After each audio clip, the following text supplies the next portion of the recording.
2026 ଆଉ 27 ବର୍ଷରେ ଆପଣମାନେ ମୋତେ ପୁଣି ଦେଖିବାକୁ ପାଇବେ ଓଡ଼ିଶାର ସବୁଠୁ ବିଗ୍ ବଜେଟ୍ ଯାତ୍ରା ଅନୁଷ୍ଠାନ ଯାତ୍ରା ସମ୍ରାଟ ତୁଳସୀ ଗଣନାଟ୍ୟ। ବହୁତ ଜଲ୍ଦି ଆପଣମାନେ ଜାଣିବାକୁ ପାଇବେ। ମୁଁ ନିଜେ ସୋସିଆଲ ମିଡ଼ିଆରେ ମୋ ଆଇଡ଼ିରେ ମୁଁ ପୋଷ୍ଟ କରିବି ଯେ ମୁଁ ଆସନ୍ତା ବର୍ଷ କେଉଁ ଯାତ୍ରା ଅନୁଷ୍ଠାନ ରହୁଛି, ଯେଉଁଟାକି ଆପଣମାନେ କାଲି ସକାଳେ ଜାଣିପାରିବେ। ସାଇ 25-26 ତୁଳସୀ ଗଣନା କାଟୁଛନ୍ତି, କିନ୍ତୁ ଦର୍ଶକମାନଙ୍କର ଅପେକ୍ଷା ଅଛି ଯେ 26-27 ସାଇ କୋଉଠିକି ଯିବ।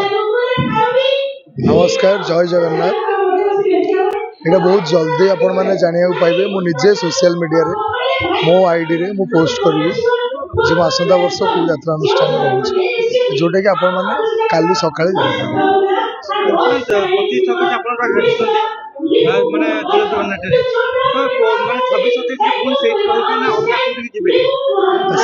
ସେଇଟା ହିଁ ମୁଁ କାଲି ସକାଳେ ରିଭିଲ୍ କରିବି।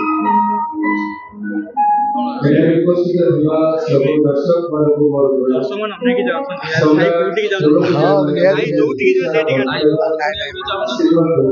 ନିହାତି ମୁଁ ଆପଣମାନଙ୍କୁ ଜଣେଇବି କାଲି ସକାଳେ, ନିହାତି ଜଣେଇବି କାଲି ସକାଳେ। କାଲି ସକାଳ 10ଟା ବେଳେ ମୁଁ ଆପଣମାନଙ୍କୁ ରିଭିଲ୍ କରିବି। ସକାଳ 10ଟାରେ ଆପଣ ନିହାତି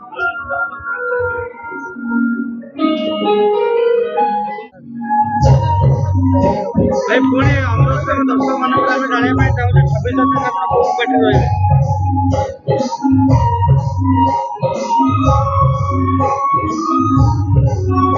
2026 ଆଉ 27 ବର୍ଷରେ ଆପଣମାନେ ମୋତେ ପୁଣି ଦେଖିବାକୁ ପାଇବେ ଓଡ଼ିଶାର ସବୁଠୁ ବିଗ୍ ବଜେଟ୍ ଯାତ୍ରା ଅନୁଷ୍ଠାନ ଯାତ୍ରା ସମ୍ରାଟ ତୁଳସୀ ଗଣନାଟ୍ୟ।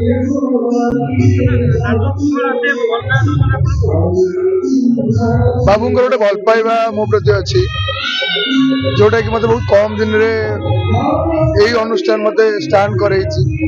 ତ ସେଥିଲାଗି ମୁଁ ଉଚିତ ମନେ କଲି ଯେ ବାବୁଙ୍କ ପାଖରେ ରହିବା।